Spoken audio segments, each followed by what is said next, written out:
Let's do it live on a First Friday Miracle edition of Cleveland Browns Daily. I am Merely Bo. He is the great Z. How are you? Glorious. You've got a lot going on here. Yeah, it's Wednesday, baby. There's multiple, Wednesday, but you got multiple pens. Oh, you yeah. have 4 blue pens, 3 blacks, a red, a yellow, and a green. You've got a blue highlighter. These you've are got extra. 3. Do you It's have just 4, really one of each color. That's 4 really sets of boards here that you've got? I got 3 sets. I got last week's game, The last Ravens game. the last Ravens game, and then We got this Coach. one. All right. Yeah. Well, here's Coach at the podium. Football team going on the road against Baltimore, division leaders, You're done. playing really, really well on all 3 sides of the ball. So it's a great challenge. We're looking forward to it. It's a great place to play, great atmosphere. So we got to have a great week of practice, really is what we're focusing on. You talk about their team offensively, Lamar doing a great job spreading the ball around, still always a threat to make off-schedule plays. He did that versus us in the first game. So they really challenge you on the perimeter. They challenge you certainly up front with a really good offensive line and a good run scheme as well, and good players throughout that perimeter. Obviously, with Andrews at tight end is outstanding. Defensively, great challenge. I think Coach McDonald does a great job. They can pressure you. They can play coverage. They have various fronts that they can throw at you, coverages, you name it. So really about having a good week of preparation to get ready for that defense. And then special teams have always done a great job under Coach Harbaugh, as we all know. So really the coverage phases, the return phases do a nice job, both from a technical standpoint, a scheme standpoint, and they play really physical. So great challenge. It's what you get in the NFL going on the road in this division. So we're looking forward to it. But with that, I'll take any questions. Who's your left tackle going to be Sunday? We have options. We're going to work through all those options this week. What are the options? The tackles on our roster. What's the short-term plan, though? I see DeWand is out today. Mm-hmm. James said he was going to go and work at right side. Yeah, we're working through all of our options. James certainly has played on both sides, so we'll work through those both through walkthrough and practice today. With DeWand, do you know if is he going to be available Sunday? Don't know. Yeah, not going to practice today. How hard is it, I guess, the 2 backups on your roster are new, so how hard, what kind of a challenge is that getting those guys ready? Yeah, that's, coaches work around the clock to get new players ready. I think of, Prochet got here and was thrust in the game, not just as a returner, as a receiver in this last game. So that's what you have to do as coaches, get some new guys ready to play. That's what we'll do if need be. What chance does Newsom have to play Sunday? Yeah, I think we'll see how this week goes. I know he's not practicing today. We'll see what tomorrow brings. DeWand misses another day of practice. How difficult would that be then for him to move over to the left side after? Yeah, we have options. We'll work through each of them. You, as a coach, you always have contingency plans, especially along the offensive line. Going into every game, you talk about if you were to lose a guy here, who would slide over, those type of things. It's part of the life that you lead with contingency plans. Just getting ready. Yeah, but last Wednesday, you had a lengthy injury report, and you said that you guys were adjusting practice to kind of handle that. Is that the plan this week as well, or is it kind of back to what a normal It's close to a normal practice. We'll have pads on. I think it's important to get our work done today, so we'll get a lot of full-speed work today. Yeah, but I assume that you'd agree that the offense hasn't gone the way you guys planned when you were in the lab with Watson all spring. It seems more similar to last year with multiple tight ends and heavy formations. Are you okay with it? You think you could ride that out that way and get where you want to go? Yeah, I think we're always of the mindset, whatever it takes that week. Obviously, like you mentioned, Deshaun hadn't been in there for a little bit there. Now getting him back, of course, you start to alter things, but it's really a week-to-week basis, what you feel like gives you the best matchup in that week.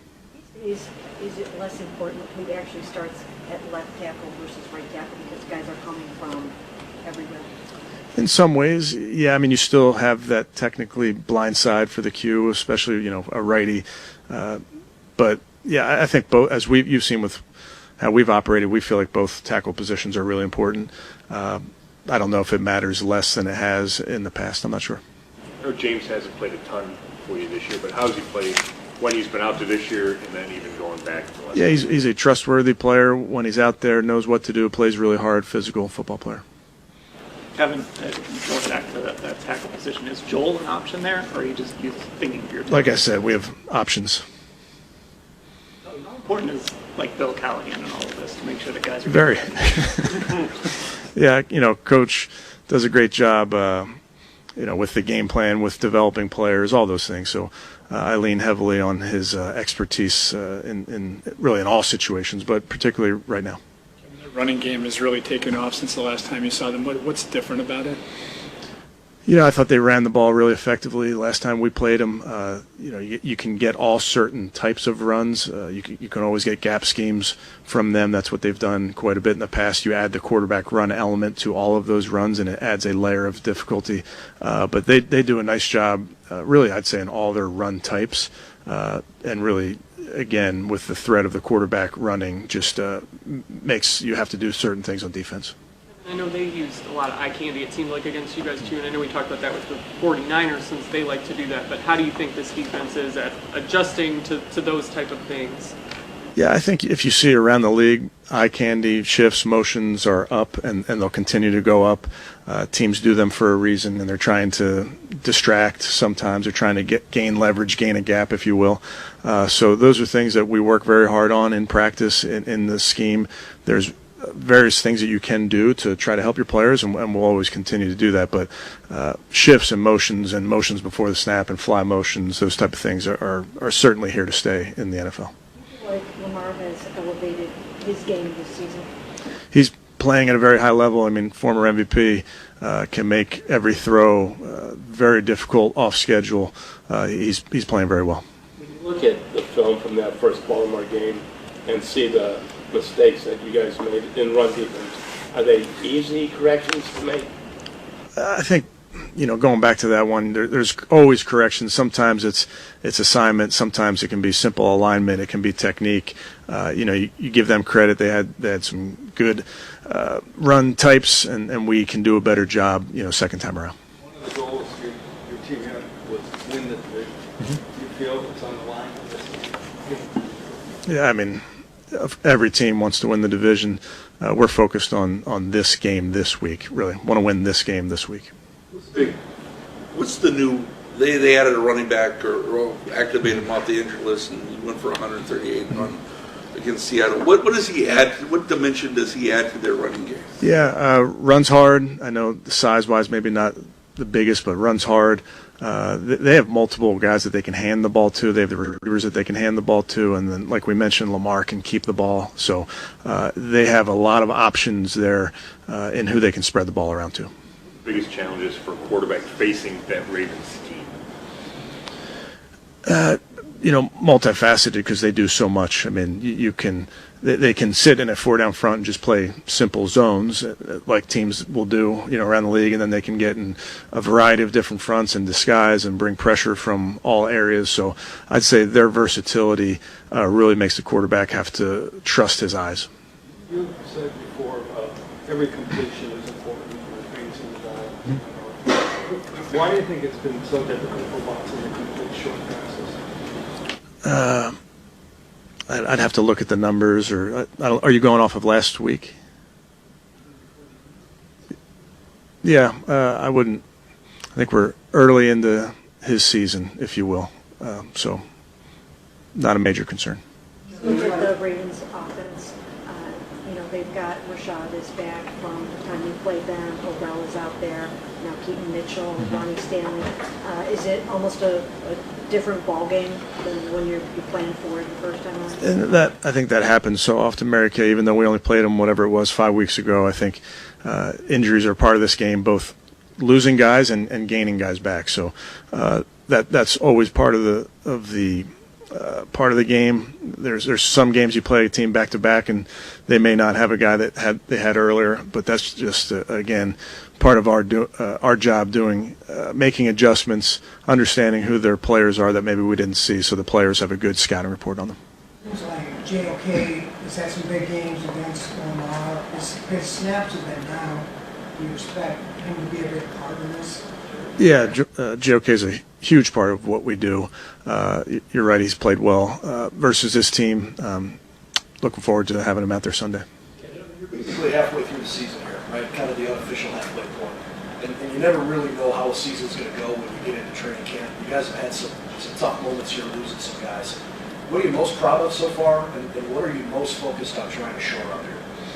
Yeah, it's hard for me to make, halfway point assessment type things right now. I'm just so focused on this one.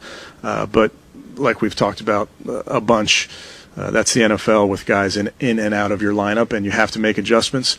I think the guys have done that, and we have to continue to do that. Devin, after the Knicks injury, you said you can't replace Nick Chubb, but you've been able to recreate your running game with 3 different guys. Do you feel like that, those skill sets have complemented each other pretty well, and that each guy brings something to the table that really works? Yeah, I do, and I think we're learning. Pierre showed up late to campus, so really getting an understanding of what he fits for us best.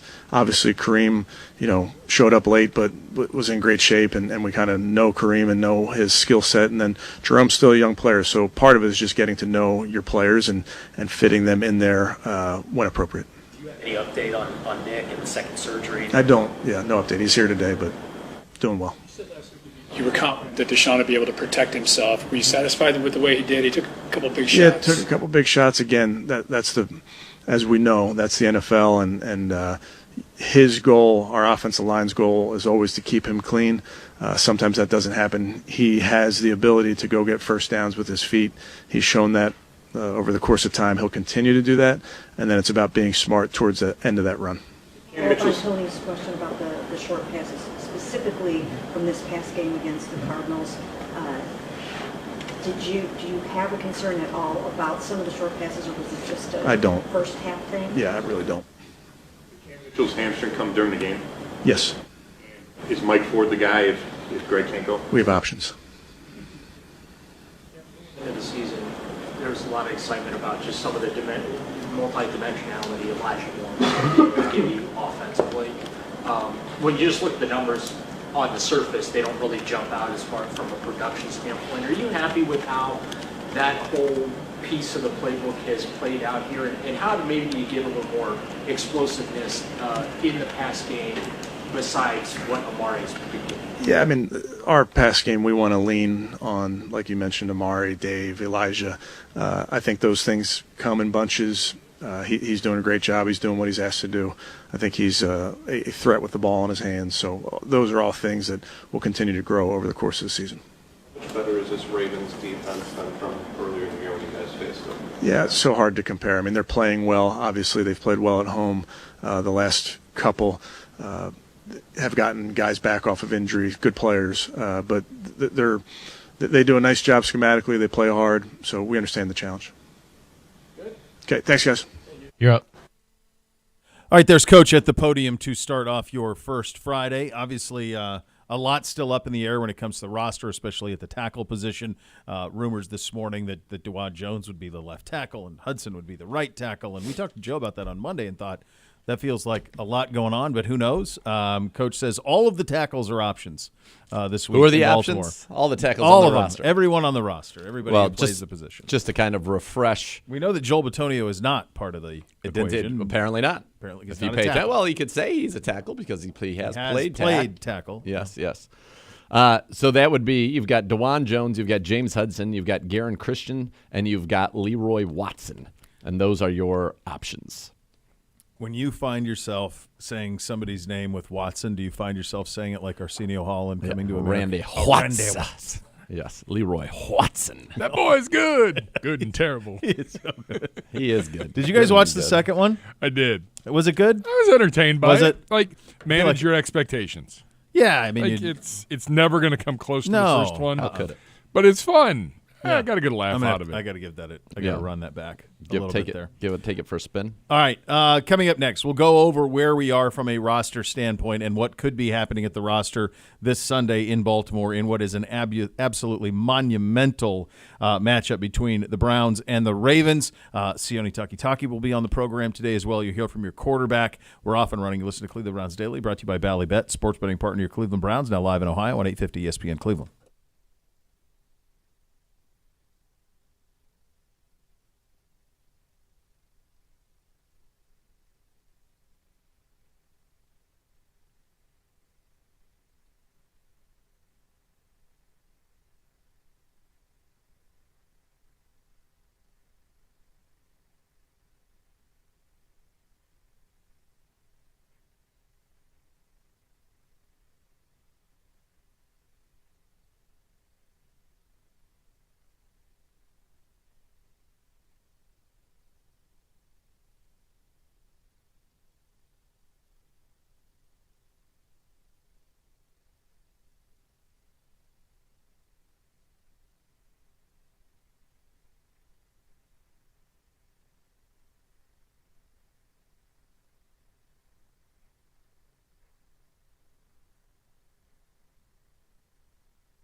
Be sure to check out the Browns social media channels daily to play the Browns digital scratch-off game for your chance to win club seats or the great prizes. Presented by the Ohio Lottery, the official lottery of your Cleveland Browns.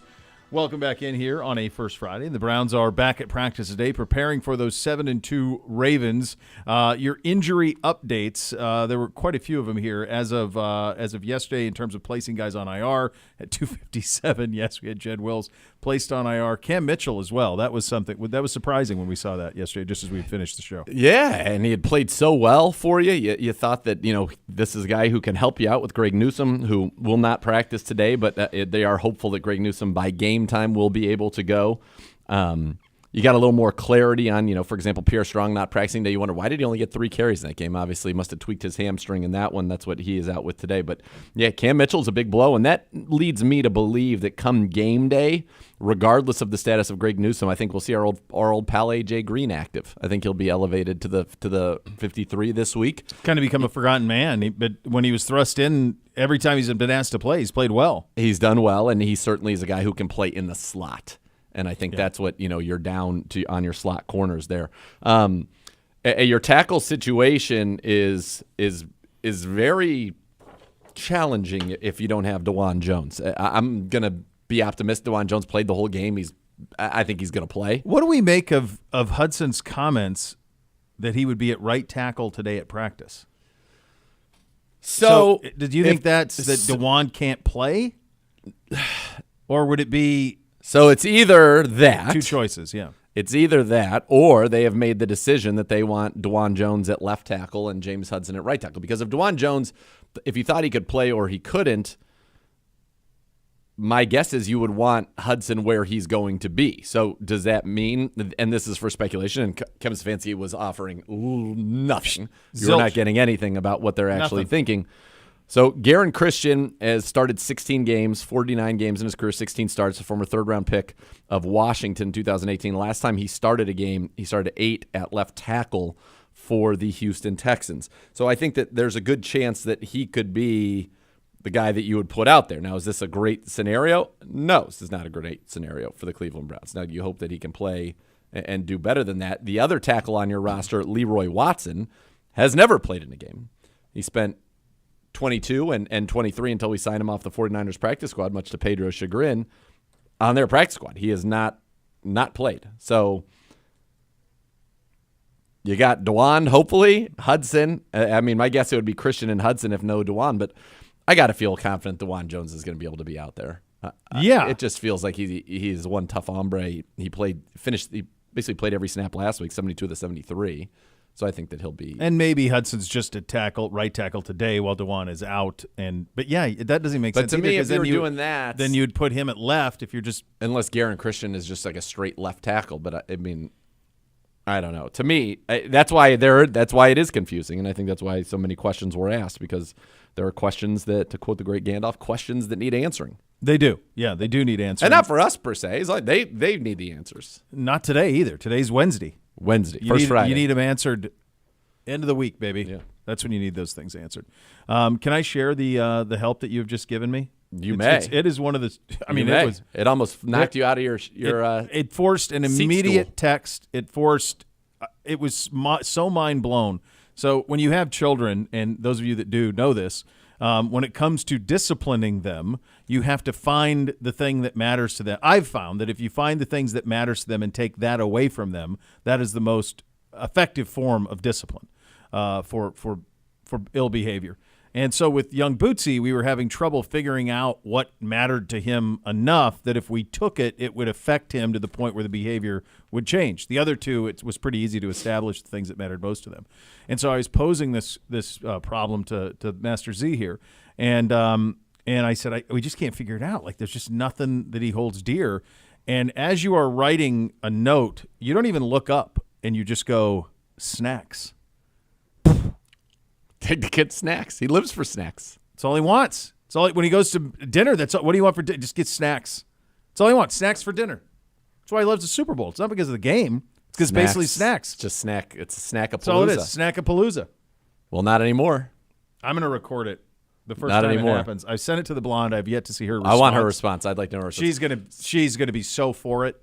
So for it. I like that. All right, let me give you two thoughts. I got two thoughts for you on Bootsy. Yeah. Thought one is this: the punishment, the snack punishment. Yep. Which you're very excited about. Oh my God, I think has a wait. great deal of merit. I just want to make sure that when this happens, when the first time it's doled out, I have a camera on his face to capture the realization that the snacks are taken. That they're done. I can't. We just got to do it right, and then I got to be able to keep a straight face while it's happening. So then the other way is if you found something that he really liked bigger than that per se. I don't think there is. Because snacks, it sounds like it is, but what we would do with or what I would do with my kids, and thanks to Nana and Love and Logic, is they would have like a card basically, and every day that they were good, they got to go on. They're like basically circle the X or make an X, and when they got to 10, they got to get the wrestling figure that Bryce wanted, or they got to get whatever. But stacking good days. You had to stack, but if you bad day, you reset the clock. Yeah. Yeah. So that was I found that to be very effective. That's an effective form as well. Yeah. Yeah. But Bootsy, I feel like you've hit it out of the park. I think you've nailed it. You've absolutely nailed it. This is going to be tremendous.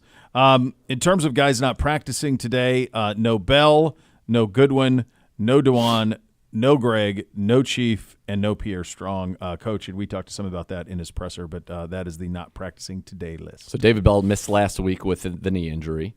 Goodwin, we know, went in concussion protocol. I'm optimistic on DeJuan Jones. I'm optimistic on Greg as the week progresses. I'm optimistic on David Njoku's going to play.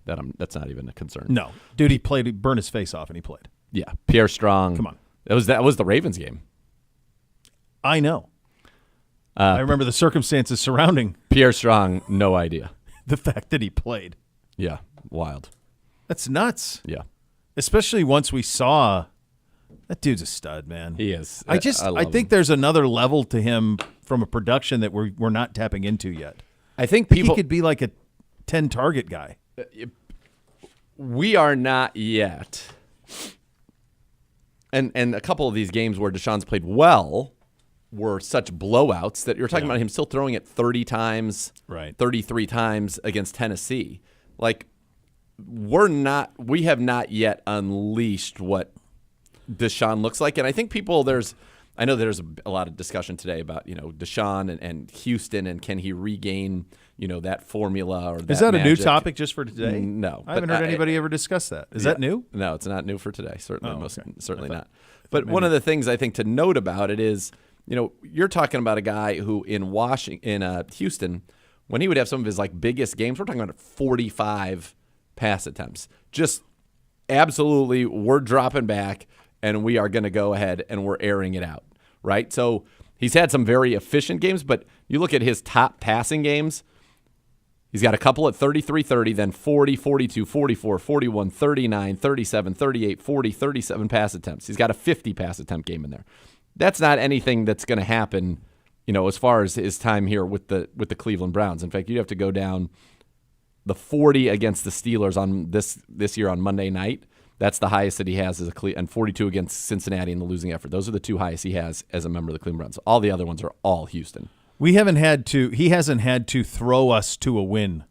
No. It's usually either we're up big. There's been a couple instances when you've gotten slumped, but there hasn't been an instance where we've been in a shootout with him. No. That hasn't happened yet. Well, if you think about our 3 wins with him are all slumpings. Yeah. 24-3, 27-3, 27-0. Yeah, so there's just not that hasn't had to happen yet. And when that happens, your suggestion is that is when the Chief will. Well, I hope so. We haven't run an offense. It feels like where we've really kind of been a throw in the football offense. And I would love to see Chief more. I think Chief and Elijah Moore both need to be more involved. Amari Cooper obviously is excellent. I liked our ability to run the ball. I think we've got to be more efficient with it, as I talked about yesterday. But yeah, we haven't been we're throwing for 300 every week team yet. No, I don't know, and I don't know we will be not in a dome. Not in a dome, probably, or not in Florida. Yeah. Without climate control, it's difficult to imagine that. But that is something that you just think about the weapons. You think about him. You think about Elijah. Those are the two that you feel like there's another gear that is there for those two guys. Amari's been there all year, but it feels like there's another gear, another level that those two guys can hit. No doubt, and I think that it's close. I think we've got to hit it. For Chief, the evolution to me is hitting him down the field. Yeah. We haven't really done that.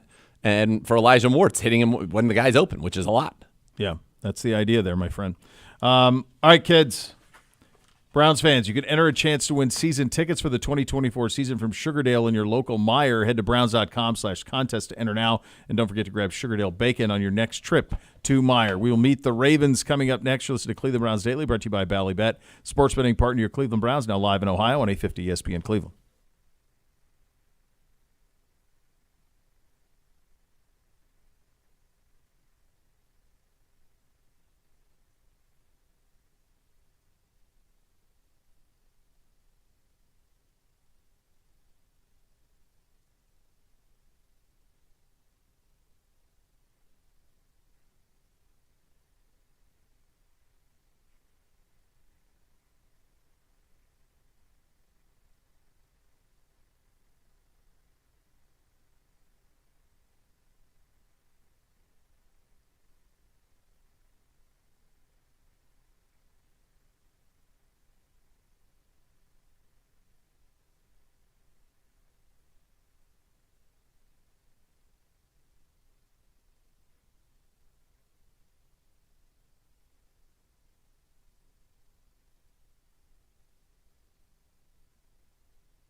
Hey friends, Bo here from my team at Renew Home Exteriors.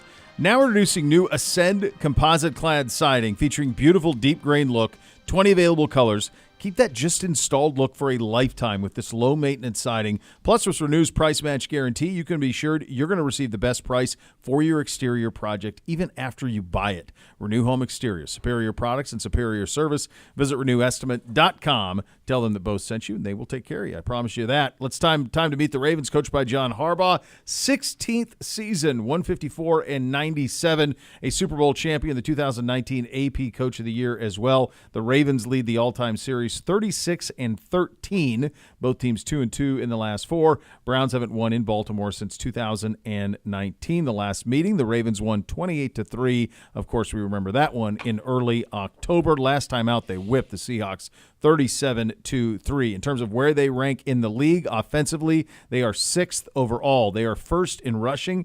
No J.K. Dobbins, don't matter. Another guy pops in, and away they go. 1st in rushing, 20th in passing, 6th in scoring. Defense, they are 2nd overall. So that's that magic. Be in the top 10 in both offense and defense. They're it. 8th in rushing, 2nd in passing, 1st in scoring. Turnover differential is +1. For more on the Ravens, we turn to Dr. Z. All right. They're a very good football team, 7-2. Sure Obviously, they have been pretty elite. I have a fun stat for you. So the Browns are the number 1 total defense. They're the number 2 total defense. All right. The number 1 since the merger in 1970. All right. Number 1 total defense is 11-1 against the number 2 total defense Is in that games so? week 10 or later. Is that so? Here's another one. Give it to me. Number 1 total defense versus number 1 scoring defense, which the Baltimore Ravens are. Number 1 total defense is 9-4 in games week 10 or later since the merger in 1970. Those are interesting. Anyway, the Ravens come into this one. They have won 4 in a row. They have won every game by a touchdown or more during that stretch against teams with winning records. They are 3-0. They have 3 blowouts. 1 by 25, us. 1 by 32, the Lions. 1 by 34, the Seahawks. They have not trailed in any of those 3 games. You talk about the combination. Be good on both sides of the ball. They most certainly are that. They're the number 1 rushing offense. They're the number 6 scoring offense. They're the number 6 total offense. And on the other side, they are the number 1 scoring defense, the number 2 scoring defense. So that makes you good. What else makes you good? Where's the money made in this league? Is it on third downs? Oh, I'm glad you asked. Third downs. They are the number 8 third down defense. They are the number 6 third down offense. How about the red zone? Pretty good. Is the red zone important? Sure is. They are the number 1 red zone defense. They are the number 6 red zone offense. They are the number 1 goal-to-go defense. They've only allowed 4 touchdowns on 10 goal-to-go situations so far this season. So they are very, very good offensively. It all begins, starts, ends, stops with Lamar Jackson, who's currently leading the NFL, completing a career-high 71.5% of his passes, 1,954 yards passing, 9 touchdowns, 3 picks, 101 rating, 440 yards rushing, and 5 touchdowns on the ground. He only needs 2 more touchdowns to tie his career high, which he set with 7 back in 19 and 20. He is playing at an MVP level. There's no doubt about it. When he throws the ball, he throws it primarily to 2 people. The rookie, Zay Flowers, he leads the team with 45 catches. He's second with 472 yards. And then there's the incomparable Mark Andrews, 41 catches, second on the team, 477 yards. That leads the team, 6 touchdowns. That leads the team and leads all tight ends in the National Football League. Mark Andrews, by the way, scored 9 touchdowns against the Browns since the start of the 2019 season. That is the most of any singular opponent, any player against one opponent in the league. You know what's funny about that stat? If you were, well, nothing on our end, but just what is interesting, if you were to say, who do you think has caught the most touchdown passes against the Browns, I would say Mark Andrews. Yeah. So that is known. That he just, whatever, he's great, but he's amazing against us. He has 9 touchdowns in his last 9 games. He had 2 of them last time we were here at Cleveland. He has 3 games with 2 touchdowns against the Browns in his career of his 9 career multi-touchdown games. That's crazy. 3 of them have come against the Cleveland Browns. If he gets 2 touchdowns in this one, I'll be very unhappy. It would also set a new Baltimore Ravens franchise record, 10 games with 2 or more touchdowns. He's currently tied with Todd Heap, who has 9. It would also establish a new Baltimore record for 42 receiving touchdowns, which would be a franchise high as well. Solid line. Ronnie Stanley, the Pro Bowler at left tackle. John Simpson, their left guards, played very well, hasn't allowed a sack this season. Their center, Tyler Linderbaum, hasn't allowed a sack this season. They've got Zeitler at right guard, and then either Morgan Moses or Patrick McCarry at right tackle. Moses missed last week with a shoulder injury. They can run it. You mentioned it. Gus Edwards, he's got 6 rushing touchdowns in the last 3 games. He scored in all 3 of them, 1, 2, 3. He's been able to do that. They got Keaton Mitchell, an explosive undrafted free agent that they just unleashed last week. 9 carries for 138 yards and a touchdown. 60 yards. He averaged 15.3. They also have Justice Hill. They have 4 number 1s, 4 first-round picks at receiver on the team. Odell Beckham Jr. caught his first touchdown with the Ravens last week. That's his first touchdown since the Super Bowl in 21 with the Rams. The first half of that game before he hurt himself. His last 1,000-yard season was 2019 with the Browns. They also have Rashad Bateman. He just has 17 catches for 180 yards on the season. And Nelson Aguilar, 18, 224, and 2 touchdowns, which is second on the team. So that's them on offense. It's all about Lamar Jackson and Todd Monken, who we've said Monken is fantastic. By the way, I don't know who put this together or put MVP with exclamation points talking about Lamar Jackson. We're going to have a meeting about that. Yeah, that'll be in a meeting. No snacks. Uno, was that you? With the exclamation points? Was that you with the exclamation points about the MVP? Well, yeah, he won an MVP once. That was my only kind of thought process there.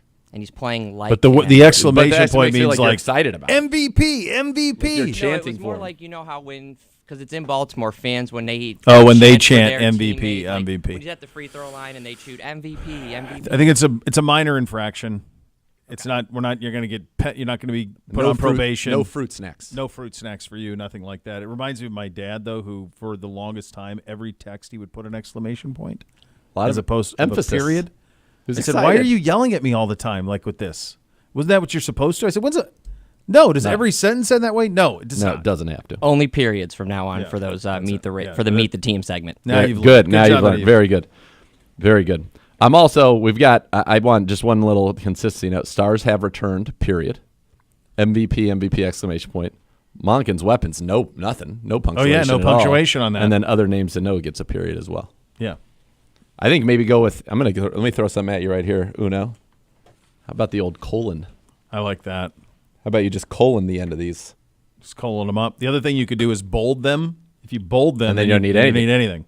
Okay. Maybe an underline. Right. Good job, Uno. Uno. We're working on these. Uno. You're killing Uno. it. You're killing it. Uno, you're a star. Every once in a while, constructive criticism. That's right. all. That's what we're ways here. to We're here get to help. better. That's right. So we're always striving for greatness. We're holding you to a high bar. You said at the beginning, we asked you, we had the long meeting. It was an hour and a half, and we sat down. We said, how do you want to be judged? And you said, you want to be judged to be among the greats. So we're just holding you to a standard. That's all. You're doing a great job. You told me to be great, and I listened. That's all. What's our credo? It's 3 words. Good enough isn't. Good enough isn't. I'm dropping that on 4th grade basketball tomorrow night.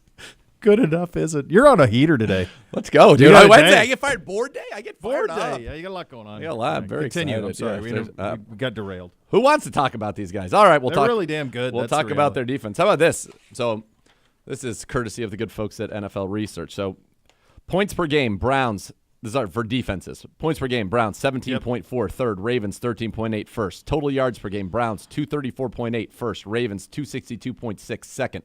Pass yards per game, 145 Browns, first. 170.7 Ravens, second. Sacks per game, 3.4 Browns, third. 3.9 Ravens, first. Opponent passer rating, 73.2 Browns, third.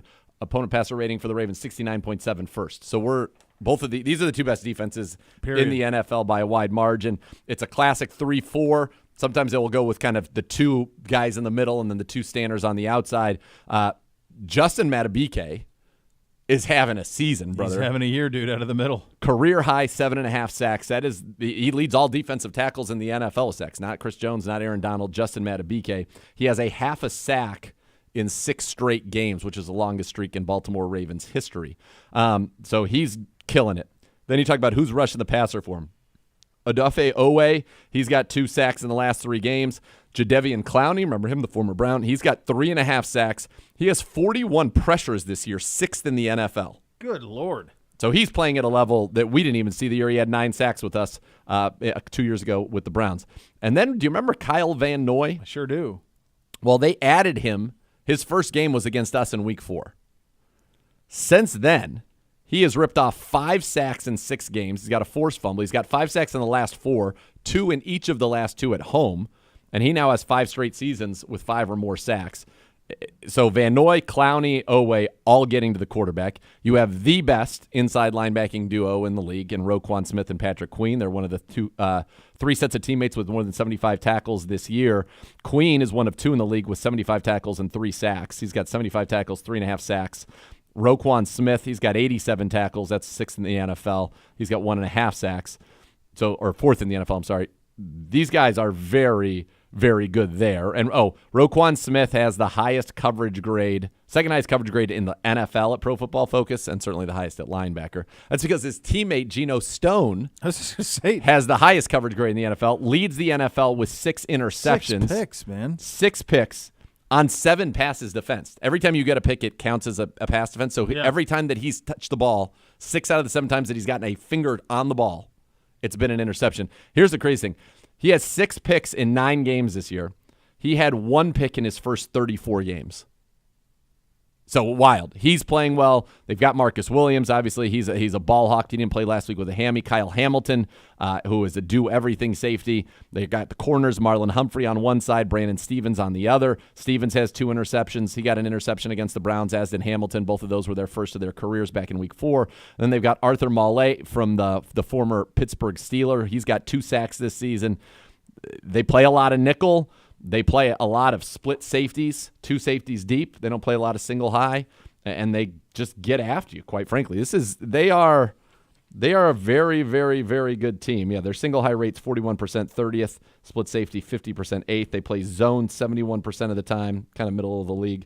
And man defense about 29%. So they get pressure without blitzing. Their pressure rate is 11th. Their blitz rate is 29th. They're just good. And right now they're being able to get home with 4. And when you can get home with 4 and you have 7 in coverage, especially those 2 linebackers, it's very, very difficult for offenses. And they're not just good against the pass. I did kind of glossed over. They're the number 8 rush defense in the NFL, giving up 91 yards per game. Part of that is because they are giving up 4 yards a carry.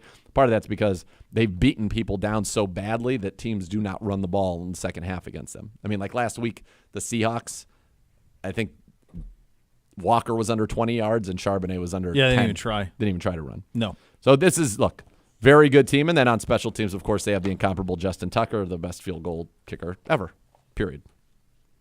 Yeah, it is. You knew that Monken would have a very positive effect on Lamar. Yep. I didn't know that it would be this good this quick. But it's been, like, what did you say, 71%? 71.5%? 71.5%. Number 1 in the NFL. Yeah. By the way, did you know number 2 in the league is Josh Allen? I would not, from watching their games, I would have never guessed that. And I've seen a lot. They've been on a lot. He's a little bit of a Madden guy, right? Like it's either caught or intercepted. It's kind of the way it kind of goes for him. I remember That Monken used to on come, Sunday. as we said, he'd stand right here by this abandoned chair, our mothball fleet. Oh, yeah. And he would dispense knowledge, and you're like, I wish you were doing more to help us. That's true. Than you're being allowed. Sitting here going, geez. This guy seems pretty great. This guy's pretty smart. It feels like he's got some answers. The crazy thing is when he was here, he was the offensive coordinator in title. In title only. If he were the true offensive coordinator, like it would have been interesting to see what that year would have looked like, because Bake was coming off of a great second half of the rookie year. You had all of those weapons. You had Nick Chubb, obviously in his prime, best offensive line in football, all of that stuff. Like, to see what Todd did at Georgia, to see what he's doing right now with Baltimore, like that would have been a fascinating thing. Yeah. You know, had that worked that way, because he is absolutely brilliant. I also think it's very interesting that he left here and then went to Georgia, that was the spot that he went to college ball and next, and then they won, but with no coincidence, 2 national titles with him as the offensive coordinator. Yeah, we've had some good ones in my time here. Yeah. Yes, you have. All right, coming up next, Miles was on McAfee. We will have some of that for you. You listen to Cleveland Browns Daily, brought to you by Ballybet, sports betting partner, your Cleveland Browns, now live in Ohio on 850 ESPN Cleveland.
Join Z and Gerard Cherry Thursday night, 7 to 8. Razzles, Olmsted Falls for the Kevin Stefanski Show. Stop by and meet Browns linebacker Anthony Walker Jr. It's brought to you by Bud Light, easy to Sunday and easy to enjoy. Myles Garrett was on McAfee yesterday. Let's have a listen. Let's start with his thoughts on playing on the road in the NFL. I love playing on the road, man. There's nothing better than 60,000 on dead ass silent after you make a outstanding play. And then you egg them on a little bit. Yeah, you know this one.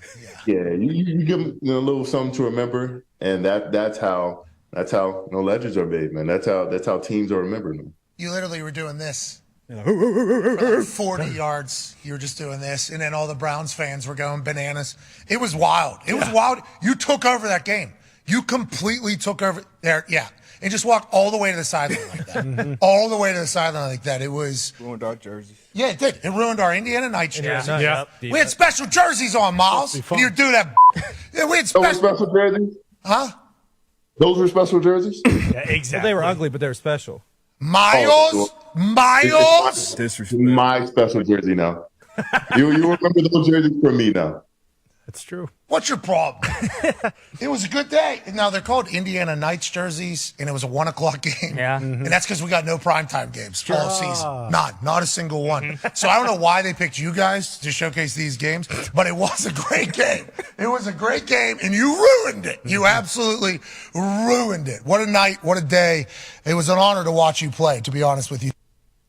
Good stuff there with Pat and Miles. I like how he's confident, like I am always this good. I like and comfortable talking about it. He's always been very confident, but I like that he's outwardly confident. Yeah, now. me too. Like when we see him in the building, even when he was younger, like he always carried himself like I know what I am. Yeah. But now I like that he's putting it out there. Yeah, a little bit. And I think a lot of that is because of Jim Schwartz. Agreed. He was asked about playing with Schwartz and the personal goals that come with that. Here's Miles and Pat. Are you playing your best football right now? Like what I got to witness up close and personal, what we all see every single week. Like, do you realize it? How much more can you go? And why do you think you've got to this point? What is it? I think I'm near my prime, peak of my powers. And, I think it's just, matching that experience and that wisdom as well as like my athletic ability. Both of those being combined, I think that's really, taking my game to another level. And I got to give credit to my teammates and Jim Schwartz because without those guys and him putting us in position to make plays, none of that's possible. He's willing to line me up anywhere and try out stuff. He knows I'm going to do my thing. He's like, we'll get you one-on-one and, you'll wreak havoc. So go do it. Yeah, well, you've certainly done that. Let's talk about Coach Schwartz because there was a bunch of stats that we were reading off like the first 5, 6, 7 weeks where this team's only given up 2 first downs all season. There's only been like 14 yards gained in the second quarter against this defense. What has he instilled? Is it an empowerment? Is it strategy? What do you think Schwartz has really done to come in and make you guys such a dominant team? Man, it's both. I mean, he comes in, it's a mentality. He's we live by 3 things. It's passion, that's toughness, and that's effort. And then he bundles, effort with swag. You got to go out there. You got to love the game. You want to let everyone know that you love the game. You celebrate the success of not only yourself but your teammates. And he doesn't just give loafs. If you're dragging ass on a play, he gives loafs if you're not celebrating hard enough. Not only if you make a play, but for your teammates. Now you better. Let the crowd feel you, the opponent feel you, and show appreciation for every single play. As long as we make a big play, let everybody know. And on the other side of it, he's putting guys in position to make plays, not just myself and everybody up front, but putting those guys on the back end, and man more often than not because they want to be aggressive. They want to lock up guys one-on-one. They live for that challenge. And then letting those linebackers come downhill. We're penetrating and taking up double teams. He wants those linebackers flowing downhill and making plays in the backfield. There are certain times in sports where it was the convergence of the talent that was already here, Andrew Berry hitting and checking every box in his offseason wish list, and then hiring the perfect coach to get the most out of the first 2. Yep. And all of that's happening this year. It all flows together, and it paints a rich tapestry of defensive dominance. Now you're just showing off. this point. He's The just showing heck off. is going on with you today? Show it off. Boards Wednesday, baby. I'm locked in. It's Ravens week. Synapses are firing. Constructive criticism for Udo, helping in the parent raising of Bootsy. Come on. Finding his sweet spots. He's never going to be able to look at you the same. Like you guys are kindred spirits. I know, but this can't this ever is be helping him. This can never be known publicly by him. Like I'm going to do it. I'm never going to let him know that you were behind it. I am. I don't want. I'm all about it. I'm not worried about it because chaos I would tell him, going. I'd be like, dude, look. Like He's not going to you take kindly to live. it. You are my Yeah. spirit animal. You're going to fly close to the sun at times, and you're going to go without snacks, and be like, you know what? All right, that's a good new boundary for me, and I'm going to rein it in. And you're going to be the best Bootsy you can be, because you can have pure joy and all that, and still play with color we live within in the a lines. society, Boots. That's Yeah, all. the You just society. gotta get in line a There are little bit. rules. The blonde was a big fan. Yeah, of she it was as very well. excited. She's very excited about that penalty, so that's going to be good. You know what I want if this is a great success? Yeah. The damn transformative turkey. Transformative turkey. That's what I want. That's what you want. That's right. We got to do better. I've come around with you. I think the whole thing sucks. I don't even want to do a turkey at Thanksgiving. I've I don't never either. done one. I don't think I've any never of the- cooked it. I don't know that any of the food's great. I think I make the best of it. I basically put gravy on all of it to try to make it better, and I don't even like gravy that much. Why don't people just do I know you do a prime rib at Christmas, but maybe you do maybe it's a leg of lamb should be the new Thanksgiving tradition. I don't know. Or lobster. Yeah, I'm with you. The turkey just So I thought ain't we it. were doing that. And quite honestly, like the whole chicken is superior to the whole turkey. Of like course. if you're going to do but one, you you do the you chicken. need to do a bunch of chickens. So do Depends like on the six. number of people. You can get a big roast chicken like you can do a turkey. Yeah, I think you. Well, it's a big chicken. Okay, maybe not that size. But. Yeah. I don't know. Like the thing with the turkey, to make it decent, you got to brine it for 48 hours, and then you got to do all this or whatever. It's so hard to. Even when you do it know. transformatively, it's a pain in the neck. Even You with the put Hoff, butter underneath the skin, you gotta. the Hoff was saying the sous vide sounds pretty easy. Yeah, but he takes the chunks. Like he cuts. He No, does he just the takes the legs breast. and the He does breasts. it separate. He does it separate. He doesn't do it like A as roast. one big No. roast. That might be the way to do it. That's would what be I said. Sous vide style, 'cause like I- instead of doing the whole thing. I thought we were doing lobster this year, and then Sweet Jack K, Mama Miss K, reached out to me and was like, "Hey, do you want to do some turkey?" And I thought she meant as like on the side because I've never done the turkey. I have no interest in doing the turkey. I was like, I'll Really try to hard. either smoke a breast or Just put it in the smoker. Absolutely. Yeah. That's what. You still got to brine it. You still got to like. You don't have much to work. brine it if you're smoking. Debutante. There she is. Look at that. Oh, Anna. Yeah, very good. That was very good. A little curtsy Probably there. a rough day. Here's one more for Miles. This is on recovery time, how he's able to bounce back so quickly. It says you're 6'4", 270. Is that accurate? Well, my ID says I'm 6'6", so I'm somewhere in the middle. Well, the NFL tries its best to make everybody look as small as possible, even though every other league tries to make everybody as big as possible. So is 270, though, is the accurate weight? It's somewhere around there. I'm probably a little bit lighter these days, but yeah. Okay, so we see you dunking, we see you running, we see how low you can get in your bend. Do you ever get sore? Like your body just seems to be different than everybody else's. Is there days where you wake up and you're like, you know what? I can't do a 75-inch box jump today. Like, or is it every single day you're able to just go crush? I don't want to sound like do it. like I don't want to sound arrogant. That's what I would say. Nah, but yeah, I wake up every day and I just don't feel like sore. Like after games, like that evening, it's like, man, I might have some bumps and bruises, but the next day I'm good. Like I'm ready to go work out. That's fun. That would be so much fun. Sounds fun. I took a dump 2 days ago. My hammies. Cramped up? Sore. You know what I mean? That's where I'm at. So good luck with retirement, even though I think we're going to be a little bit different. The where Pat talks about where he said, yeah, go ahead. Like he's like, I don't want to sound. No, do it. No, You've earned. You're do it. fine. You're safe. Yeah, you're fine. Yeah, Yeah, you're that's good. good. You're That's safe. good to see Miles on that show. Good to see his personality really starting to come out, and Yeah. especially when he's playing at the level he's playing at. Our quarterback Deshaun Watson met with the media. We'll have that for you coming up next. You listen to Cleveland Browns Daily on 850 ESPN Cleveland.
Over the last 90 years, family-owned and operated Rumpke Waste and Recycling has grown to become one of the largest waste and recycling companies in the United States.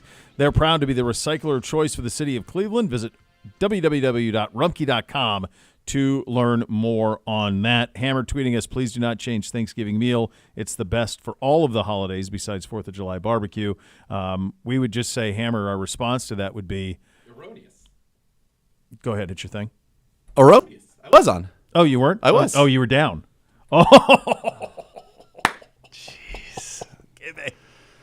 Gimme. Well, I thought you were just throwing it to Watson. Oh, I I know. realize that that was Well, I just wanted one. Erroneous. I just wanted to get to this tweet real quick because the pushback to that, Sir Hammer, would be I would like for you to name all of the restaurants in Northeast Ohio who feature turkey stuffing as a prominent menu item. Berardi's in Huron. Great turkey dinner. Every Hold on, night? hold on. Is it there every night? Yes. Question. Turkey stuffing, mashed potatoes, and gravy. There are genres of restaurants that are dedicated to barbecue. Sure. There are Mexican, billion burgers, sushi, steakhouses, everything. Yep. All of it. Prime rib. Oh, yeah. Literally the house of prime rib. There are houses of prime ribs. There is no such thing as the house of the Thanksgiving turkey. Come here, and we're going to go in June, and we're gonna throw down turkey and mashed potatoes and gravy. No, nowhere. Doesn't exist. Doesn't exist. That would be the closing argument on that. The end. We win. So Janko has something you lose. Janko has something for you. He's got Good day, sir. He's got a dry brine for you. Dry brine easier. That will make it juicy. Give it to me. Give me even when it is. Is it like so much a kit that you buy? No. Does he have it for you? Do you have the details? I've got the link. I'll send it over. All right, send me the link. I'll give it a shot. I did the transformative turkey come, so I did the Ramsey turkey one time. I did follow it every single step, and it was a pain in the neck. It was like 4 hours worth of pain in the neck. Yeah, it's just not there. All right, I look forward to the neck, Clark. And by the way, like, all I want is the leg. All I want's the That's leg. it. The rest of it, the hell with it. Live as much as you'd like. All right, here's Deshaun Watson at the podium. How'd you feel coming out? How was Guys are done. All that kind of stuff. Monday was good. It was decent. Came in, did my regular routine of recovery work, and just focused on, making sure the body was all good. So it was a good day. Deshaun, when you watch that Ravens defense, what stands out from a player perspective and a scheme perspective for them? They're very talented. I mean, they know exactly what they want to do. A lot of guys played a lot of football. Very depth, a lot of depth in their defense, and they make you earn everything. So, they coach very well. Very great players, and you got to go out there and try to deserve each and every yard. Hey, Deshaun, there's a lot of talk this week about just the receiver involvement. Amari's getting a lot of production, but the guys behind him aren't getting a lot of production. I know you just came back, but just from your perspective, why do you think that there is just such an imbalance so far this season with how the production has kind of been distributed at that position? I guess the biggest thing for me is just the way the game flows. But a more in-depth, detailed answer, I guess you gotta ask Kevin. For me, it's just really just trying to find an open guy, depending on what the play call is and my reads, and what the defense presents. Hey, Deshaun, I know you face the Ravens defense, but do you look at this game as a duel between you and Lamar? No, I don't play against Lamar. I play against the Ravens defense, so I can't focus on, what Lamar is doing on the opposite side, and trying to do that. I got to focus on, attacking this defense, because if I get worried about, another quarterback, then I'm not going to play well against the defense. So I got to focus on, the two linebackers and the edge rushers and the secondary and what they want to try to present with us. So that's my main focus is the Ravens defense, and that's what I'm going to be locked in on. Deshaun, after the game, you said you weren't particularly happy about 19 out of 30, and a lot of those incompletions were on shorter passes. What do you think's going on with the shorter passes? Just a matter of touch, getting that back, or what? No, it's nothing about getting anything back. It's just connecting with the guys. That's pretty much it. Deshaun, what do you appreciate most about Amari? The biggest thing is just his work ethic. He comes in each and every day. He puts in his own time in the film work. He puts his own time in his body and just getting out there and just making sure that we all on the same page, no matter who's the quarterback. So I think that's the biggest thing for me. And then he wants to help everybody else around him because that he's not a selfish guy. And when his opportunities come, he take advantage of them. Deshaun, even though you took some big hits in that game, you made some big throws in that game, do you feel like you are going to be closer to yourself in this game against the Ravens from just being another week out from the original injury? My biggest thing is just trying to, be the best version I can be each and every day. I can't focus on Sunday right now. Today is Wednesday. I'm focused on just getting, making sure that I'm staying healthy, doing whatever I need to do game plan wise, and then once we get out there and practice, being able to try to execute the game plan. So, focusing on just trying to, just be the best version I can be at the time that presents me. What kind of opportunity is this for you guys against a team on the road, leading the division? Some people are saying this might be the best team in the NFL. What kind of chance is this for you guys in this game? Another game to go 1-0. That's the vision we have, is focus on Baltimore, and that's it. We're not worried about the outside noise or who's the best team in the league or things like that. It's the NFL. Everybody's good. So, and anybody can get beat any given day. So, our main focus is execution and mastering this game plan. And then once Sunday come, we got to go out there and play. The last play of the first quarter was a sack. And you kind of landed hard on your right shoulder. Do you remember it? Did it feel anything? No, I don't remember anything. It looked like a hard fall. No, it's football, so that happens. That's the problem. So I wondered if you felt it at all. Or... No. You said after the game that you didn't feel like you're 100% yet. Do you feel closer there just from Sunday to Wednesday? No, I mean, every day it's a work in progress. So, it's just a deal that I'm going to continue to have to work and focus on each and every day to make sure that I just try to get as strong as possible and as healthy as possible as I possibly can. Not only is Baltimore creating turnovers, they're scoring points. Their defense is actually scoring points off those turnovers. Just when you watch them on film, what makes them so good at doing that? They're starting up front. They're disruptive up front. They make the quarterback hold it and make decisions that the quarterback probably didn't want to, or it's overthrows, and they're doing a good job in the secondary of capitalizing on that. So you got to give them credit for doing that, and they've been doing that very, very well. So we got to make sure that we stay locked in on our P's and Q's and make sure that the ball is getting into our receivers' hands and not the other side. Kevin talked about. Deshaun, you obviously didn't play the first time against Baltimore, but watching from the sideline, what did that vantage point, what kind of perspective did that give you on what they do, what this defense is? I mean, it's no different than what I've mentioned before. It's a very active group, very, a team that is very good, a lot of depth, and, they want to create turnovers and get the ball in number 8's hands for them. So, that's the biggest thing that we got to focus on, is just one play at a time and try to execute that one play. Kevin has talked about how much attention Amari draws from the defense. So how is he able to still be as productive consistently as he's been? It's Amari. He just find ways. I think that's the biggest thing. He just find ways, and if we put him in a spot where he can make that play, he makes those plays. Deshaun, obviously with Jed Wills right now dealing with an injury, kind of puts more of a spotlight on James Hudson to plug a gap for you. Can you talk about what you've seen in his work habits, the way he practices, that gives you guys confidence that he can slide right in and be productive? Well, James is a guy, he's experienced. He can move, he can play right side, he can play left side. Hell, he can play guard if he wanted to. He don't play at every position outside of center.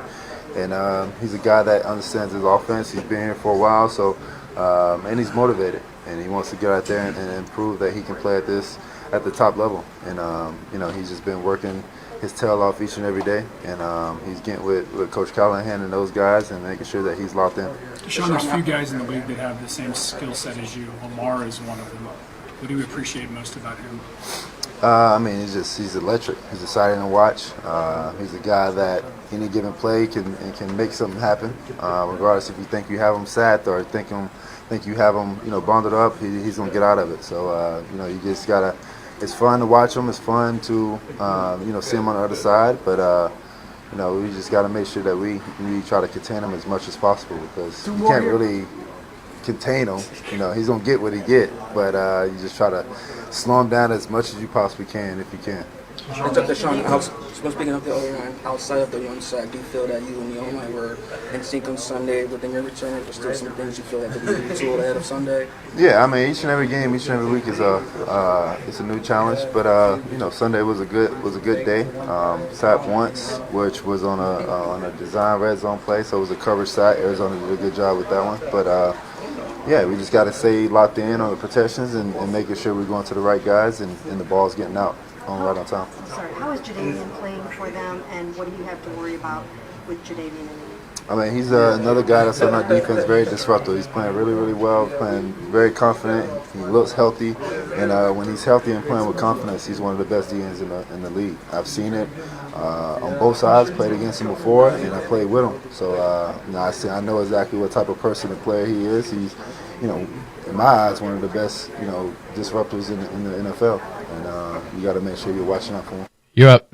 All right, there you go. Deshaun Watson from the podium with a big one coming on Sunday in Baltimore. Hey, Browns fans, you can enter a chance to win season tickets for the 2024 season from Sugardale and your local Meijer. Head to browns.com/contest to enter now, and don't forget to grab Sugardale bacon on your next trip to Meijer. Coming up next, Zia attempts to guess the spread for Week 10. You listen to Cleveland Browns. I got to get it going, baby. On I feel like today is going to be a winning day. It just feels like the energy of winning. You've had a lot of dubs already, so Stack let's see if 'em. we can stack another one. Stack them. Cleveland Browns Daily, 850 ESPN Cleveland.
For team injury lawyers dedicated to every client every day, call 1-800-ELK Ohio. Elk and Elk's proud partner of your Cleveland Browns. Time for a little game we like to call Guess the Spread. Are you on a 2-game losing streak on this? Yeah. After a So what is heater. this? What week is this? Week 10. We are week 10. So we're 6-3. Yep. Okay. Yeah. All right, here we go. I feel good. Feel this good. week. All right, here we go. We start on Thursday night, Carolina at Chicago. Carolina at Chicago. Now, I will let you know, I think their star defensive lineman and DJ Chark have already been ruled out for this. For Carolina. For Carolina. Bears. Oh, Tyson Badgen's going to start for the Bears, too. Bagent is starting? That's what Uno just sent me, so it must be true. Is that official? Because I thought that Fields was. I thought Fields was trending. Schefter's saying that Bagent is starting. So it's Bagent again. God, gross. All right. Do we feel like the line that we are dealing with at this moment is reflective of Justin Fields or Bagent? Let me ask you this: When did that come down with Bagent? 6 minutes ago. So the line then is assuming Fields are half and half. All right, I'm going to go. There's one other thing I can do here. I'm going to go Bears Well, which are we doing? Are we doing? I mean, we could throw this out. No. Well, if I get it, I'm going to go. I think that's still. Like, I don't know. I if would it's tell you updated, this. This is the information that's I would from give before. you. I would tell you that this number to me is reflective of the thought that Justin Fields is going to play. I think it's Bears minus 3.5. Nailed it. Can't wait to see what that is by Friday. Yeah. Or Thursday. Tomorrow. That's a Joe Thomas call on Westwood One. Oh, he's on that? Yeah. Okay. Boy, that's brutal. That might drive Al straight to Bel Air Country Club and never do it again. Did you see the article today? Andrew Marchand sat down with Al and said, No, I did not. When are you going to retire? There's mounting criticism. They say your fastball is about 75 at some point. That's what he said to Al Michaels? Like the What? conversation was like that. Like it was very frank conversation. How'd Al handle that? He was like, yeah, there are times like I'm 78. I think it's a reflection of the game, and I think it's a reflection of he's doing it with a guy he doesn't really know that well, and he's not around that much. But so, like, think about him and Herbie. ratings are through the roof this year. Of course, it's football. But, like, yes, it's unopposed football. The notion of, like, Herbie flies in on day of game, calls a game, and then leaves that night because he's got to go to the college place. So, like, they're not going out to steak dinners. You know what I mean? So they don't have a chemistry. We had Al in here, seemed like the best guy to ever hang out with. Yes. I promise you, Herbie's one of the best guys to ever hang out with. And they never break bread. But they don't get that. So I think that's probably all factors into it. All right, so you're 1-0. Colts against the Patriots in Frankfurt. There was a report today in the Boston Globes that Robert Kraft is viewing this as the Super Bowl. And if the Patriots lose this one, Belichick may not finish the season, and they would instead put all their attention in getting Vrabel to Boston. Wow. A lot going on. This is neutral site, yeah? Yep. German. The Germans. Colts minus 1.5. Nailed it. Let's go. Right on it. Right on it? Unbelievable. Yeah, exactly 1.5. Well, I've started to realize I need to do halves and never just give numbers. Yeah. Which has been Safe. an upgrade of my strategy. Houston. I think Colts minus 1, I have to hit it exactly. It's stupid. 1.5, I get 1 or 2. I like it. Smart. All right, Sunday. Okay. We'll start in Cincinnati, Paycor Stadium. Texans at Bengals. Texans at Good Bengals. Bengals. Very This good feels Vegas zony. Bengals minus 5.5. Incorrect. Bengals minus 7. Dang it. Yes. Bengals are back, baby. Saints at Vikings. Joshua Dobbs. Saints minus 2.5. Nailed it. Wasn't Packers. said with very much confidence. We are in Pittsburgh on this one. Packers at Steelers. Packers at Steelers. Steelers minus 3. Got it. Pittsburgh minus 3.5. That felt pretty, yeah. Yep. Titans at Buccaneers. Will Levis and the Titans at Baker Mayfield and the Buccaneers. Bucks minus 3.5. Bucks minus 1.5. Incorrect. Got that one wrong. 49ers hosting the Jaguars No, at Everbank. at Jacksonville. Sorry, at Jacksonville. Good job, Gibby. Everbank in Jacksonville. Niners at Jaguars. Niners minus 5.5. Niners minus 3. Dang. Giving the Jags a lot of credit there. I think they've earned Niners it. have lost 3 in a row. Browns at Ravens. Browns at Ravens. I've done all this research on this, and I haven't come across this. I should feel like this. You feel this like is,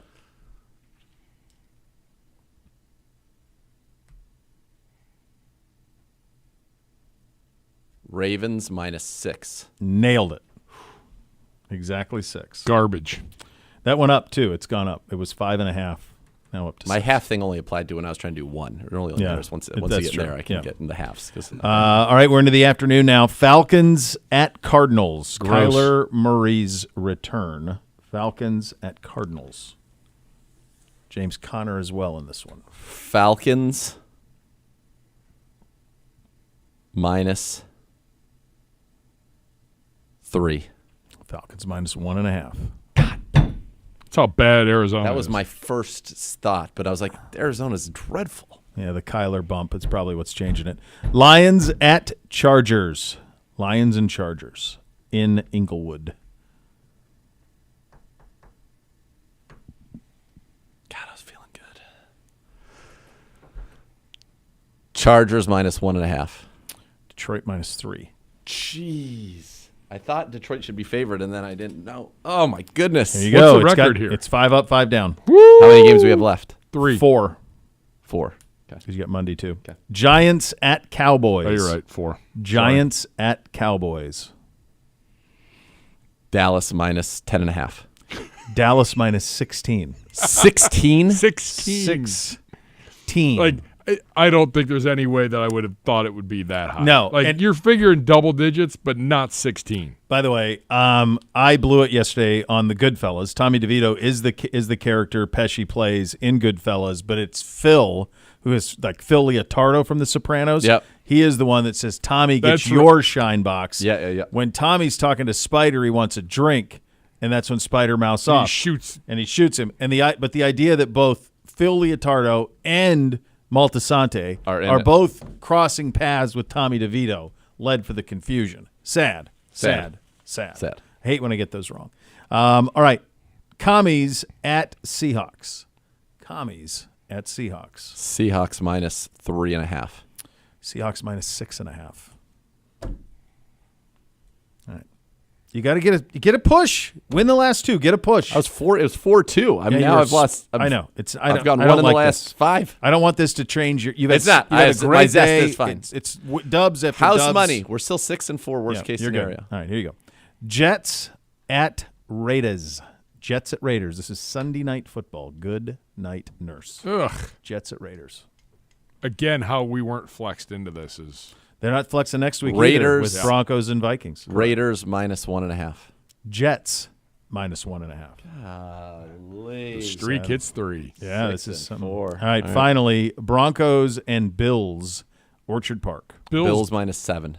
Bills -7.5. Got it. So the Broncos are on prime time for the next 2 weeks. All I Monday had to do was night flip and those Sunday 2. night. I knew Atlanta. Yeah.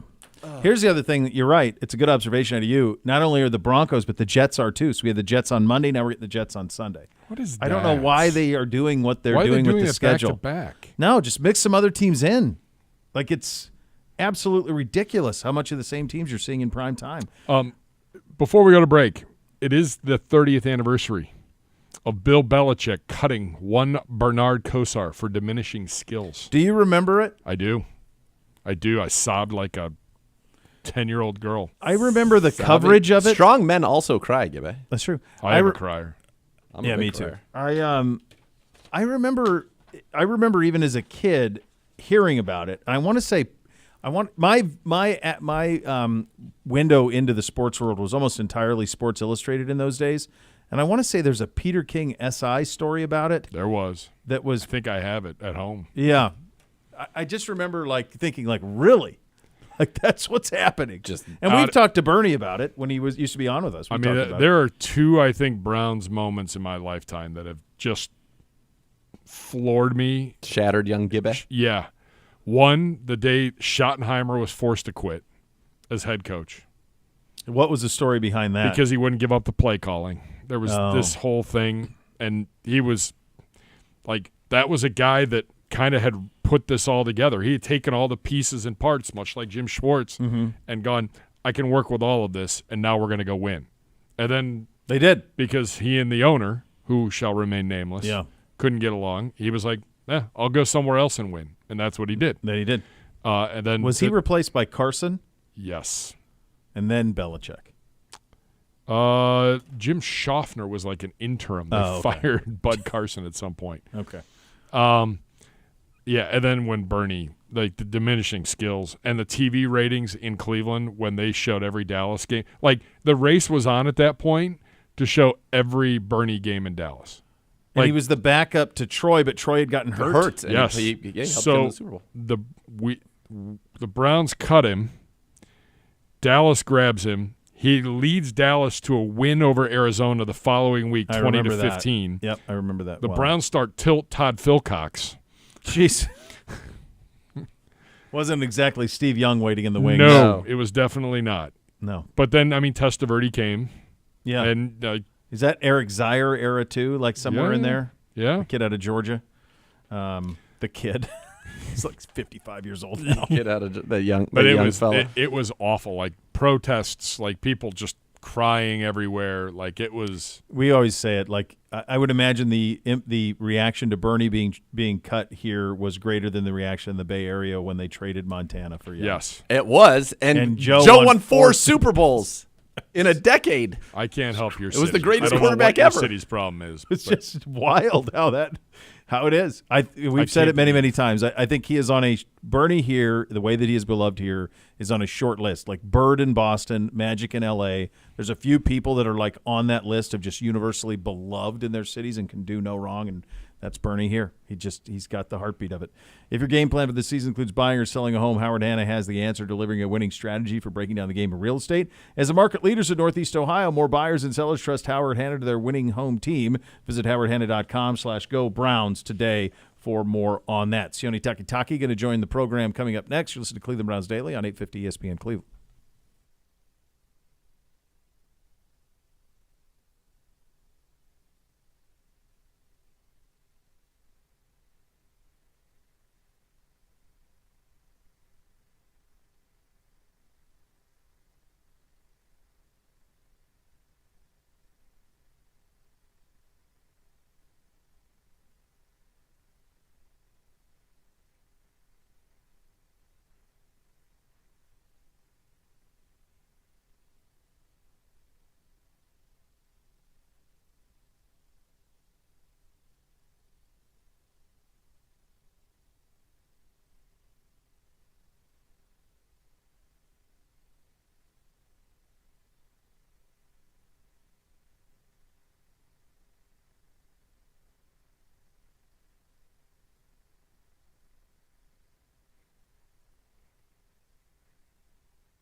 Browns fans get into the Cleveland Browns Stadium quicker on game day with Express Access presented by Verizon. Enroll for free today. Enter through exclusive lanes at each gate. Go to the Tickets tab in the Browns mobile app to learn more on that. And now here's Z with Sione Takitaki. Very happy now to be joined by a great friend of You down? I'm the one and the only Sione Takitaki. First of all, man, long time since we've talked in this format. How are you doing, man? How's this season been for you, going through, playing really well, coming off of a little injury, coming back, and then playing well again? Yeah, everything's been going well. I feel like, obviously coming back from the knee, but just excited to be around the guys, man, and to be playing football again with this team. Excited about the defense doing well. Offense, special teams, I feel like we really got a great team here. Just happy to be back and contribute where I can. Yeah, everything's been well, man. I can't complain. Just happy with how things are going. Obviously, just looking to improve every day. So just excited for the future.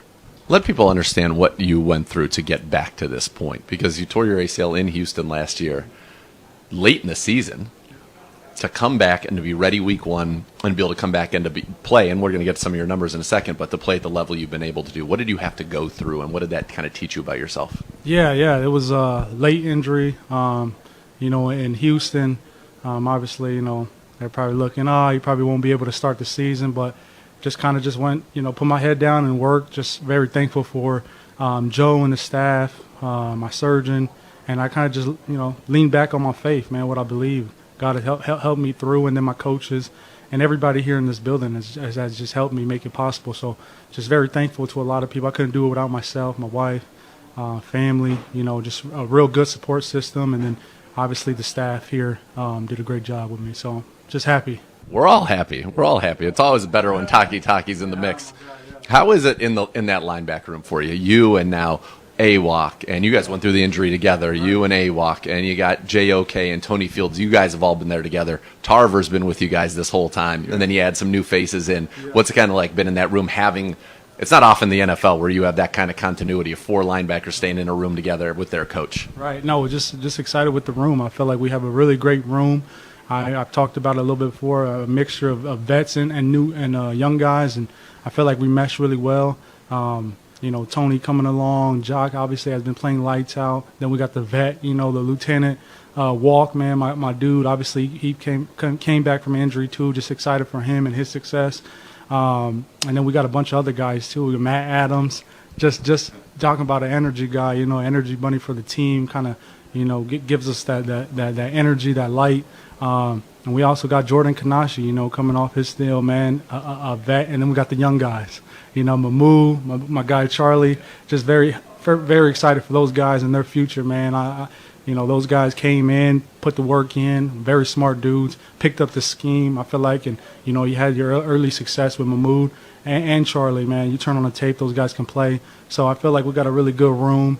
And then, Tar, man, the guy at it all, man. Really the lieutenant, man, guy. So just really excited to be back in that room, same coach, kind of build that camaraderie. And it's, now that we have a few years with each other, man, you know what I mean? It makes it very special with the success we've had.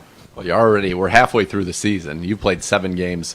You already have a career high in sacks, 2. Yeah. You just tied your career high in interceptions. You got the one last week. So we got a whole the rest of the season to go here. But why is this defense kind of fit you so well and allowed you to do things that you did very well in college at BYU, rush quarterback very well, and then also being able to play as a run supporter, but then in coverage, and we'll talk about your pick in a second.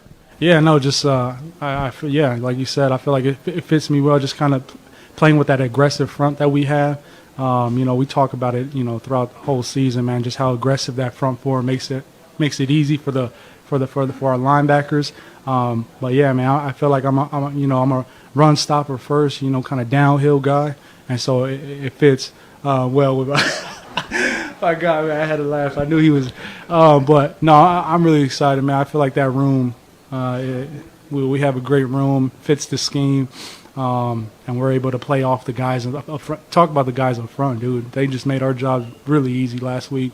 It'll be a good game to build on going into this week, so just excited. All right, let's talk about this interception. I've watched it back a few times. To my untrained eye, it looked like quarters, and then you were in the flat. Yeah, it was like a form of a cover 2. Okay. yeah, so I'm just a buzz player. Safety's kind of coming down, playing that middle read. And then, you got your buzzers and your 2 curl players. So just kind of like another variation of cover 2. But okay. Yeah. So you got out to the flat and then flipped your hips. And it looked like because they cleared out our corner on one side, and then the safety had to get number 2 on that deep out one. And that's a tough get, the way that formation, that's a good route combination to beat it. The only way you can stop it is for you and that flat to come off of Rondale Moore, which you did, flip your hips, and then get under that one. How did you kind of see that play developing? Because they're trying to suck you up with Rondale Moore to give that window there. Right, yeah, just watching film with our coaches. And I feel like over my career, I've been in that position a ton because of the last game we played, having to be out there in the buzz. So, I feel like you said, man, that honey hole where you could really get attacked is the seams and then, that outside part. So it's kind of crazy, man. Tar works that drill probably every week. And so, you see the flat going, you see the running back going to the flat, something's behind you automatically. It's, one of the best concepts to run in 13 personnel. So, once I seen the tight end motion and him go vertical with the flat going, with the running back going straight to the flat, I knew I was going to be in a high-low concept. So, I kind of baited him a little bit, just kind of, playing, not jumping the flat aggressively. And once I seen his shoulder and him throw the ball, I just kind of flipped my hips, and it was right in my hands. Just really happy I was able to get that one. And then also, man, the D-line up front, you had the rookie DN in there, McGuire, able to put some pressure. He can't step up. McGuire kind of took his guy and put him in his lap. And so, rushing coverage, man, plays a part. And that ball was just off enough for me to grab. So, got to shout out to Rook, man. Good job, Rook. Yeah, absolutely. Yeah. I love it, Tak. Well, listen, I'm used to you picking it off and taking it to the house, but we'll get there in the future. And I love that after the game, I come to you, second interception of your career, and you're like, no, it's my third. I know, of course, Pittsburgh. Who could ever forget it? The wild card win. We know that, Tak. Come on, we're talking regular season stats here. No big deal. All right, let's talk about it. Last week. Probably the most dominant performance. Probably you've even been a part of at any level playing football in terms of what you guys did. 58 yards in that one, but it's not going to be that easy this week. I'd love it to be. If you're going to go 58 yards on the Ravens, that'd be great. But this is a very good football team, playing excellent. Lamar Jackson playing back at an MVP level. Last time we faced them, a couple of short fields, and ultimately as the game wore on, they were kind of able to get their offense going. What's the challenge that they present, and how do we slow them down?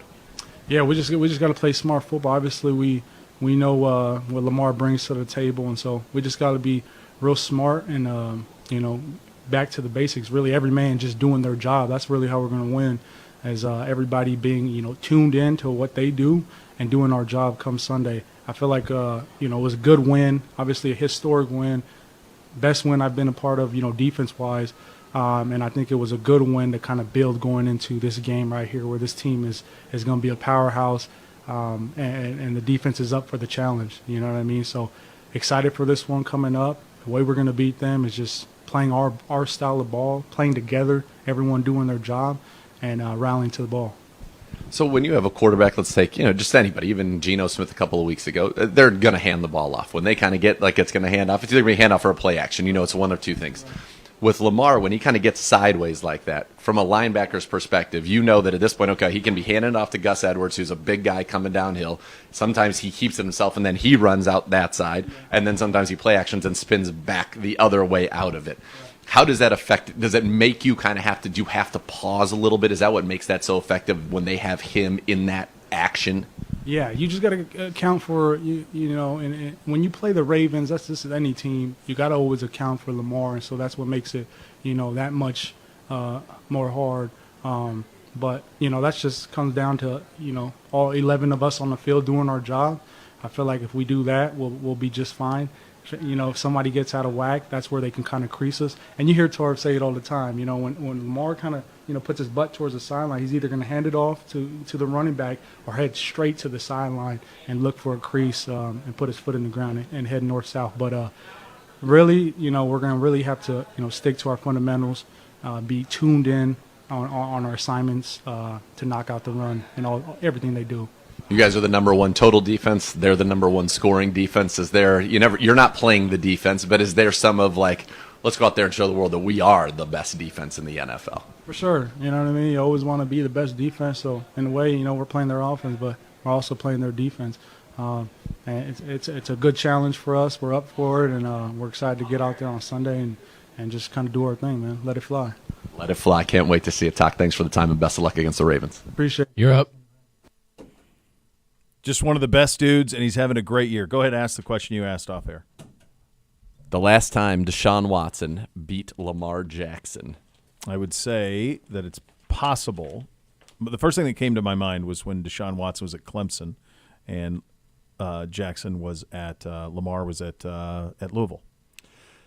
The year was 2016, October the 1st. Clemson beats Louisville 42-36 in a matchup of unbeaten college football teams. It's a big game. Watson, 306 yards passing, 91 yards rushing, 5 passing touchdowns. Jackson, 295 passing, 162 rushing, 3 total touchdowns. Watson and Clemson went on to win the national championship. Lamar Jackson went on to win the Heisman Trophy that season.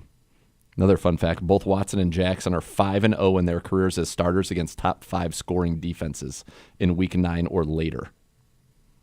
It's one of those things where, like, Watson in college it's almost like it's similar to like Peyton Manning, where you're like, wait a second, he didn't win a Heisman? Yeah, right. Like, he was the best player in 2 national championship games. One they Lamar lost won close it the year he. Yeah, one they lost close to Bama. I voted for him number 1. I can't remember if it was his sophomore year or his junior year, but I voted him number 1 for the Heisman in one of those years. I can't remember which one it was. I'd be able to go back and it's his junior year. His junior year, he's unbelievable. The year that they lose to Bama in the national title game. At Clemson that year, he ran for 1,100 yards and 12 touchdowns, and he threw for 4,135 touchdowns. His junior years last year, he completed 67% of his passes, 45-93, 41 touchdowns, 17 picks.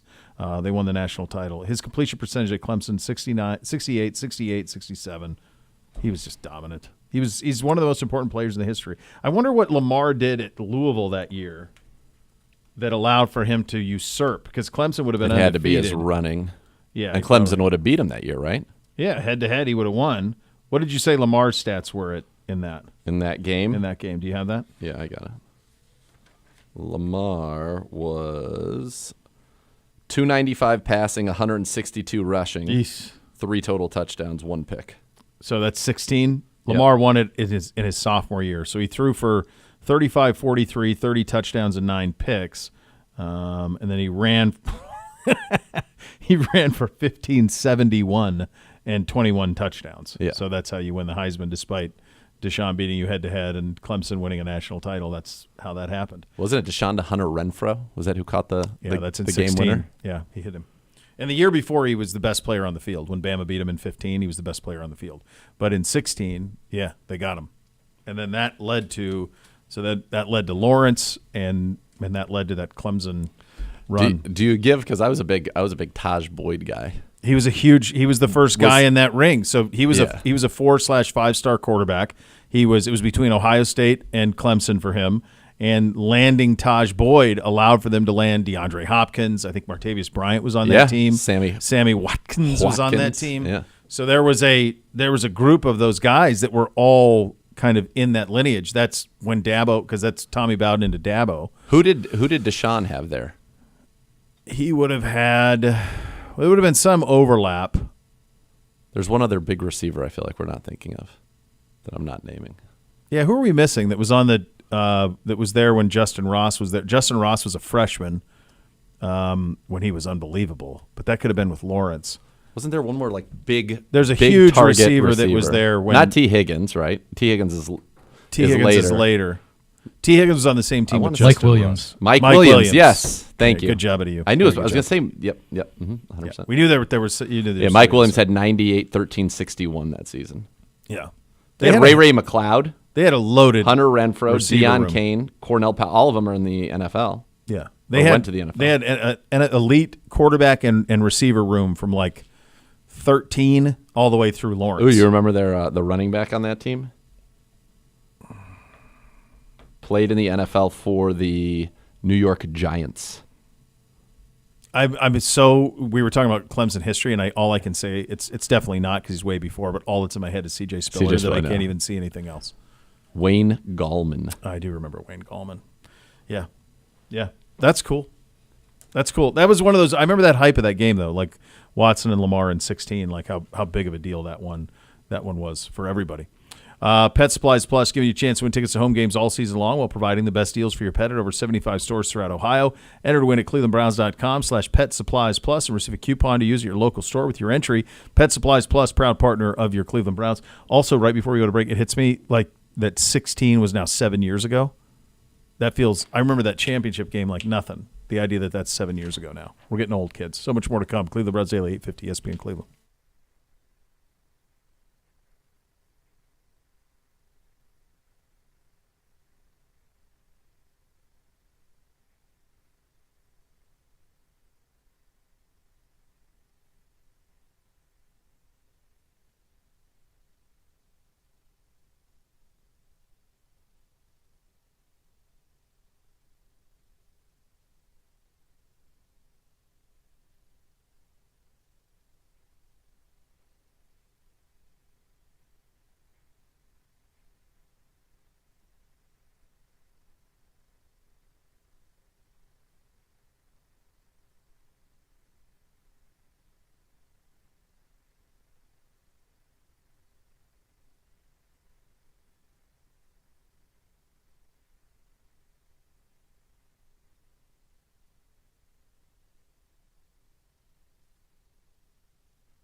Join Ken and Gerard tonight, 7 to 8 Browns preview show all along the University Hospital's Cleveland Browns radio network. Denzel Ward going to join the fellas on the program tonight. You have that to look forward to, which is very, very nice. You also have the next level to look forward to.